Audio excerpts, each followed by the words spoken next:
That being said, let's go to songs, people. This is I'm going to give you 5 songs. You just saw it on the history, and I'm going to give you reasons. 5 songs you need to add your wedding crates. These are all dancing songs. These are all songs I played this weekend. They worked phenomenal. And yeah, add them. So number 1, Uproar. This song, I love Lil Wayne. Lil Wayne's one of my top 3 favorite rappers of all time. A big fan of him. I used to play Uproar all the time at clubs, but never at a wedding. I'm like, oh, what the fuck though? Where the love though? You know what I mean? I'm like, it's a little rough for a wedding. I can't play that. And I don't play it. I play it, edited, of course. So like it cuts that part out. But man, it goes off. It's like the next Get Low or something. Like it's legit. Like I'm telling you, play it. It will work. If you have a younger crowd, it will work. 100%. So add that. Next one, No Hands by Waka Flocka. That was like my first trap song I played, and it went off. This is from 2010, I believe it came out. So the song's 10 years old, 11 years old, but it was super popular when it came out. We played it all the time, and it will absolutely, like, this is like a great anchor song, Play this. If it works, you can get in a trap. If this doesn't work, then like I want to do any of the trap stuff because this is like a staple to me. This is the YMCA of trap music, right? Other than like a Drake track or whatever. Next is Dreams and Nightmares.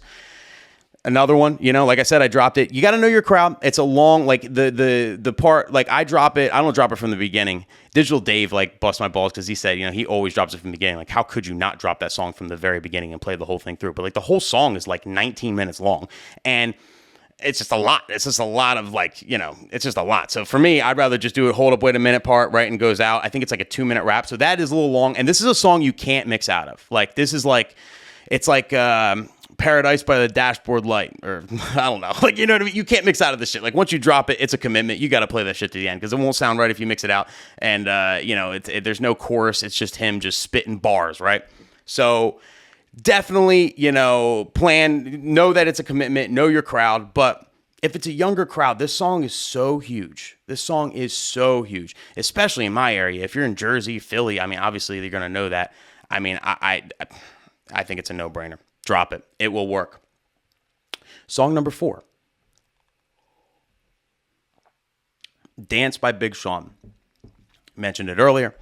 Another one. Never play this at weddings. I got the Nicki Minaj remix too. I love that because then you can like loop the e or whatever she says and then kind of like, use that to kind of, because you basically loop the E part and you have it going. So E, and then you can drop, because it's just E, there's no beat to it. You can drop any song you want, you can literally just drop in 95 BPM, 100 BPM, 128 BPM. It's a great way to get, this is going to be one of my ways out. I can play this, do the Nicki Minaj part, loop her E, and then I can go anywhere. I can literally go anywhere, and I'll just like transform E as I drop the next beat, and boom. But even if you don't scratch or anything, you could just put E, and like just loop the E and play a beat over top of it, and it'll work great. So it's a great way to kind of like get out and move to another BPM or whatever.